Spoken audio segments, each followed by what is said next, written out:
त आज़ाद कश्मीर में हुकूमत तब्दीली वारे मामले ते पीपी वज़ीर आज़म लाइ उम्मीदवार खे कतई शिकल न ॾेई सघी आहे। पीपी चेयरमैन बिलावल भुट्टो ज़रदारी बि फ़ैसिले करण खां सवाइ कराची रवानो थी वियो। पीपल्स पार्टी तरफ़ां आज़ाद कश्मीर जे MLAs खे बि पंहिंजनि तकनि में वञण जी इजाज़त ॾिनी वई। MLA गुज़िरियल केतिरनि ई ॾींहंनि खां इस्लामाबाद में हुआ। वज़ीर आज़म अनवर हक़ ख़िलाफ़ बेतमादी वारी रिथ जमो करण जी तारीख़ मुक़ररु न थी सघी। अवां खे आगाह करे रहिया आहियूं अहम ख़बर जे हवाले सां त आज़ाद कश्मीर में हुकूमत तब्दीली वारे मामले ते पीपी वज़ीर आज़म लाइ उम्मीदवार खे कतई शिकल न ॾेई सघी आहे। पीपी चेयरमैन बिलावल भुट्टो ज़रदारी बि फ़ैसिलो करण खां सवाइ कराची रवानो थी वियो। पीपल्स पार्टी तरफ़ां आज़ाद कश्मीर जे MLAs खे बि पंहिंजनि तकनि में वञण जी इजाज़त ॾिनी वई। MLA गुज़िरियल केतिरनि ई ॾींहंनि खां इस्लामाबाद में हुआ।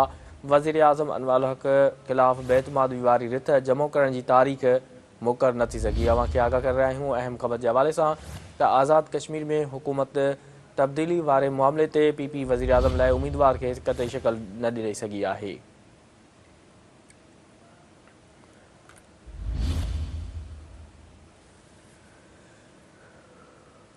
पीपी चेयरमैन बिलावल भुट्टो ज़रदारी बि फ़ैसिलो करण खां सवाइ कराची रवानो थी वियो। पीपल्स पार्टी तरफ़ां आज़ाद कश्मीर जे MLAs खे बि पंहिंजनि तकनि में वञण जी इजाज़त ॾिनी वई। MLA गुज़िरियल केतिरनि ई ॾींहंनि खां इस्लामाबाद में हुआ।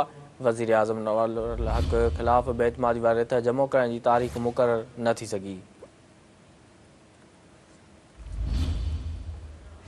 अहम ख़बर खां अवां खे आगाह करे रहिया आहियूं त आज़ाद कश्मीर में हुकूमत तब्दीली वारे मामले ते पीपी वज़ीर आज़म लाइ उम्मीदवार खे कतई शिकल न ॾेई सघी आहे।